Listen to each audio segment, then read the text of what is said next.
जय श्री राम, जय बजरंगबली।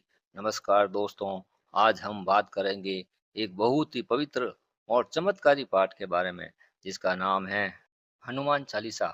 भक्तों, हनुमान चालीसा सिर्फ पढ़ना ही काफी नहीं होता, बल्कि उसे सही विधि, सही समय और सही भावना से पढ़ना बहुत जरूरी है। आज की इस वीडियो में आप जानेंगे कि हनुमान चालीसा कैसे पढ़ें, पढ़ने से पहले क्या करें, सही समय कौन सा है, कितनी बार पढ़नी चाहिए और इसके अद्भुत लाभ क्या हैं, तो वीडियो को अंत तक जरूर देखिए। भक्तों, हनुमान चालीसा पढ़ने से पहले स्नान करके साफ कपड़े पहने, घर के मंदिर या शांत कोने में हनुमान जी की फोटो या मूर्ति के सामने सरसों के तेल का लाल रंग की बाती करके दिया जलाएं। लाल बिछौने पर बैठकर फिर हनुमान चालीसा का पाठ करने से साधना का फल जल्दी मिलता है। हनुमान चालीसा का पाठ सुबह ब्रह्म मुहूर्त या सूर्योदय के समय, मंगलवार, शनिवार या अमावस्या को पढ़ने से संकट जल्दी दूर होते हैं। दोस्तों, हनुमान चालीसा का पाठ डर, नकारात्मक शक्ति, रोग, ग्रह दोष और मानसिक तनाव को दूर करता है। आप जब भी पाठ करें तो हर चौपाई का उच्चारण साफ हो। गलत उच्चारण से फल कम हो जाता है। चालीसा पढ़ते समय मन इधर उधर ना जाए, मोबाइल दूर रखें, पाठ के बीच में ना तो उठें, हंसी मजाक ना करें और पाठ अधूरा ना छोड़ें। गुस्से में तो पाठ बिल्कुल नहीं करें। सामान्य दिन में नित्य एक पाठ करें। अगर कोई विशेष समस्या हो तो 7, 11 या 21 बार या 40 दिन लगातार पाठ बहुत बड़ा चमत्कार करता है। हमारी हर इच्छा पूर्ण हो जाती है। दोस्तों, अगर आप सच्चे मन से हनुमान चालीसा का पाठ करते हैं तो बजरंग बली आपकी हर रक्षा स्वयं करते हैं, क्योंकि जहाँ राम का नाम होता है वहाँ हनुमान स्वयं पहुँच जाते हैं। दोस्तों, क्या आप जानना चाहेंगे कि हनुमान चालीसा की रचना किसने की, क्यों की, कब की और आज के दिनों में इस हनुमान चालीसा का इतना पावर, इतना महत्व भक्ति के रूप में कैसे उपयोग पड़ा? इस चालीसा में ऐसा क्या है जिसे सुनते ही भूत प्रेत भय से दूर भाग जाते हैं? भूत प्रेत के साथ साथ हमारे घर, दुकान या आसपास जो भी नकारात्मक शक्ति हैं, वो भी नष्ट हो जाती हैं। हमारे जन्म कुंडली में जो शनि मंगल दोष हैं, वो भी इसे नित्य पढ़ने से शांत हो जाते हैं। हमारा आत्मविश्वास बढ़ता है, हमारा मन शांत होता है, हमारे संकट टल जाते हैं, नौकरी व्यापार में जो रुकावट आ रही हैं, वो भी दूर हो जाती है और सबसे बड़ी बात, राम नाम से हमारा जुड़ाव बढ़ता है। दोस्तों, हनुमान चालीसा में ऐसे चमत्कार कैसे हैं? यह जानने से पहले हमें महान संत गोस्वामी तुलसीदास जी की जीवनी के बारे में कुछ बातें जाननी होगी। तो आइए शुरू करते हैं। आप बड़े ही ध्यानपूर्वक सुने और इस चमत्कारी कथा के बारे में जानें। आइए संत तुलसीदास जी के जीवन के बारे में कुछ महत्वपूर्ण बातें जानें।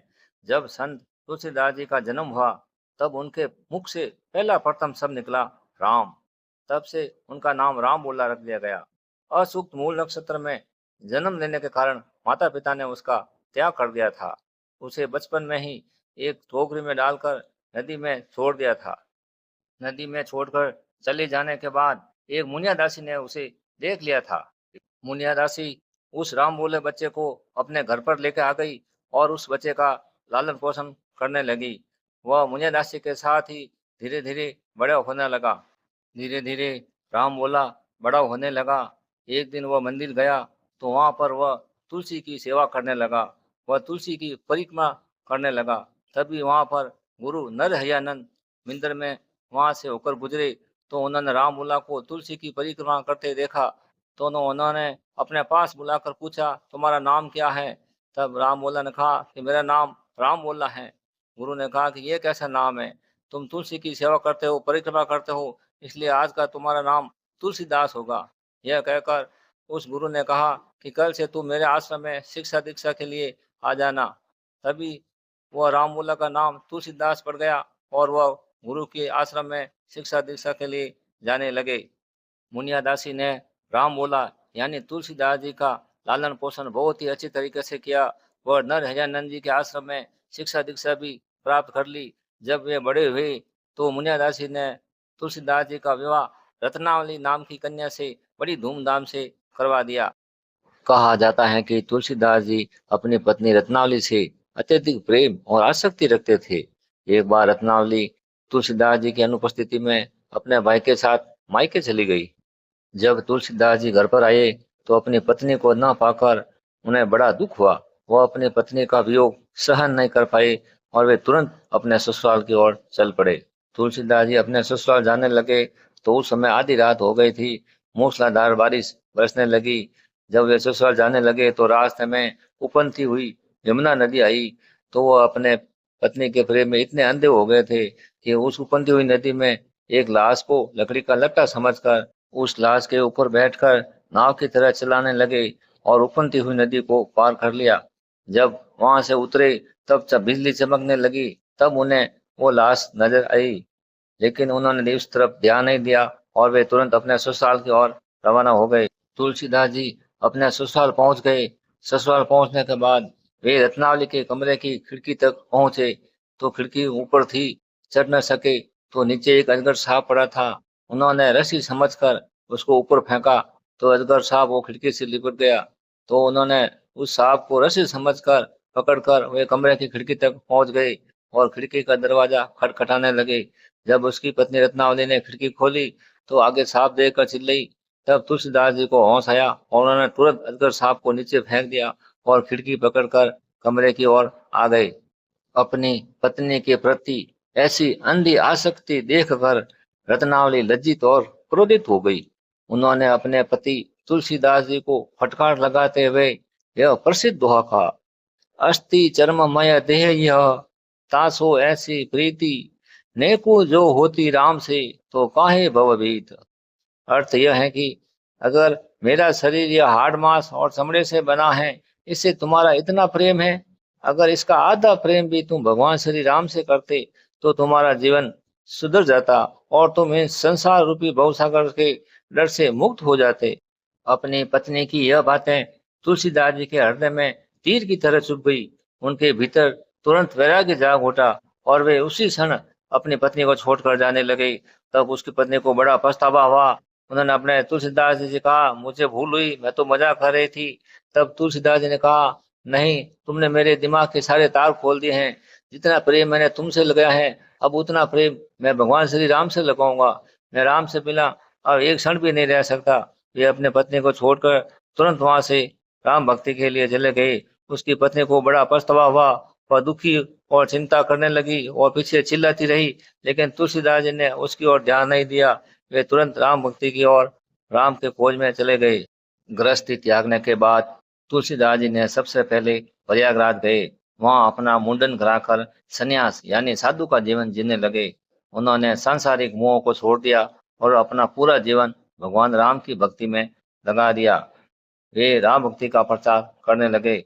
उन्होंने 14-15 वर्षों तक काशी, अयोध्या और चित्रकूट जैसे पवित्र स्थानों की यात्रा की। राजा अकबर के नवरत्नों में से एक रहीमदास और राजा टोडरमल के साथ तुलसीदास जी की गहरी मित्रता थी। उन्हीं के माध्यम से अकबर ने तुलसीदास जी की ख्याति सुनी थी और उन्होंने शाही संरक्षण या मनसबदार बनाने का प्रस्ताव भेजा, जिसे तुलसीदास जी ने विनम्रता पूर्वक ठुकरा दिया। तब सैनिकों को भेजकर तुलसीदास जी को महल में राज दरबार में बुलाया गया। दरबार में तुलसीदास जी से कोई चमत्कार दिखाने को कहा। तब तुलसीदास जी ने राजा अकबर से कहा कि मैं कोई जादूगर नहीं हूँ, मैं तो राम जी का एक साधारण भक्त हूँ। इससे नाराज होकर अकबर ने उन्हें फतेहपुर सीकरी की जेल में बंदी बना दिया। फतेहपुर सीकरी की जेल में रहते हुए ही तुलसीदास जी ने हनुमान चालीसा की रचना की थी। जेल की कोठ में बैठकर तुलसीदास जी ने 40 छंदों यानी 40 चौपाइयों में हनुमान जी की स्तुति लिखी, जिसे आज हम हनुमान चालीसा के नाम से जानते हैं। उन्होंने पूर्ण विश्वास के साथ इसका लगातार पाठ करना शुरू किया। हनुमान जी ने जेल में तुलसीदास जी को दर्शन दिया, कहा कि तुम्हारे इस 40 चौपाई की स्तुति से मुझे बड़ी प्रसन्नता हुई। तुझे आज इस चौपाइयों में राम नाम का ऐसा रस घोला जिसे मेरे रोम रोम में रोमांच पैदा कर दिया। मैं तुम्हें आशीर्वाद देता हूँ कि आज से इस हनुमान चालीसा को जो भी पढ़ेगा उसे सारे दुख दूर हो जाएंगे, उसकी सभी इच्छाएं पूरी होगी, उसके आसपास सारी नकारात्मकता खत्म हो जाएगी। इस चौपाई की एक लाइन सुनते ही सारे भूत प्रेत यहाँ से दूर कोसों भाग जाएंगे। युगों युगों तक तुम्हारी इस रचना को सबसे प्रमुख स्थान दिया जाएगा। तुम्हारी इस चालीसा को घर घर में हर इंसान की जुबान पर होगा। इसे पढ़ते ही व्यक्ति के अंदर अद्भुत जोश पैदा हो जाएगा। यह कहकर हनुमान जी अंतर ध्यान हो गए। जेल के ताले टूट गए। हजारों की संख्या में खूंखार बंदरों ने अकबर के महल और फतेहपुर सीकरी को चारों तरफ से घेर लिया। बंदरों ने महल के रक्षकों को काटना शुरू कर दिया। फल, नारियल, सब्जियां सब नष्ट कर दिए। महल में कोहराम मच गया। सेना भी इन बंदरों को भगाने में नाकाम रही। अकबर के मंत्रियों और ज्योतिषियों के समझाने पर अकबर ने तुरंत बंदी घर पहुंचकर तुलसीदास जी से अपनी गलती की माफी मांगी। उनके पैर छुए और उन्हें ससम्मान रिहा कर दिया। तुलसीदास जी के जेल से बाहर आते ही सभी बंदर शांति के साथ वापस जंगलों की ओर लौट गए। जेल के बाहर तुलसीदास जी के कई भक्त और शिष्यों का जमावड़ा था। तुलसीदास जी के जेल के बाहर आते ही सभी भगवान श्री राम और हनुमान जी की जय जयकार करने लगे। दोस्तों, अभी आपने इस पूरी वीडियो में देखा जाना कि किस तरह हनुमान चालीसा की रचना तुलसीदास जी ने की थी। आज के कलयुग में हनुमान चालीसा सर्वश्रेष्ठ रचना है। यह केवल हनुमान चालीसा नहीं, यह साक्षात हनुमान जी का आशीर्वाद है। इसे पढ़ने से हमारी सभी कष्ट पीड़ाएं दूर होती हैं। दोस्तों, हनुमान चालीसा पढ़ते समय दो बातों का विशेष ध्यान रखें। नंबर एक, हनुमान चालीसा की अंतिम 3 लाइनों को आप विशेष रूप से समझें, जिसमें लिखा है कि जो सत बार पाठ कर कोई छूटी बंदी वहाँ सुख होई। इसका अर्थ यह है कि जो व्यक्ति 100 बार हनुमान चालीसा का पाठ करता है, उसे कैसा भी दुख, पीड़ा, रोग हो, वह मिट जाता है। उसकी सभी इच्छाएं पूर्ण हो जाती हैं। अंत में एक और लाइन, तुलसीदास सदा हरि छेजा कीजिए नाथ हृदय में हडेरा। इस लाइन को पढ़ते समय तुलसीदास जी की जगह अपना नाम बोलें, तभी आपकी यह हनुमान चालीसा की भक्ति पूर्ण होगी। चालीसा के अंत में एक दोहा है, पवन तनय संकट हरण मंगल मूर्ति रूप राम लखन सीता सहित हृदय बसव सुरभूप। यहाँ राम लखन सीता सहित की जगह सीता राम लखन सहित हृदय बसव सुरभूप। इस तरह इस लाइन को पढ़ें, तभी आपकी चालीसा का पाठ संपूर्ण होगा। प्यारे भक्तों, आज की इस भाग दौड़ भरी दुनिया में व्यक्ति को कई दुखों, कष्टों, मुसीबतों का सामना करना पड़ता है। इस सभी से बचने का सबसे सुंदर व सस्ता सरल उपाय है हनुमान चालीसा का नित्य नियम पूर्वक पाठ करना। दोस्तों, हनुमान चालीसा की जानकारी के साथ साथ आपको महान संत तुलसीदास जी की भी कथा सुनी, जिसके सुनने से आपके ऊपर भगवान श्री राम व हनुमान जी दोनों की कृपा रहेगी। यदि तुलसीदास जी की संपूर्ण कथा सुनने का आपका मन है तो कमेंट बॉक्स में ज़रूर लिखें, ताकि मैं अगला वीडियो तुलसीदास जी की जीवन गाथा के नाम से वीडियो बनाऊंगा। दोस्तों, अगर आपको मेरा यह भक्ति भरा वीडियो अच्छा लगे तो लाइक करें, शेयर करें, इस कथा को आगे ज़्यादा से ज़्यादा शेयर करें और मेरे चैनल सच्ची बातें श्याम चैनल को सब्सक्राइब जरूर करें। जय श्री कृष्णा, जय श्री राम, जय हनुमान, जय हो महान संत तुलसीदास जी की।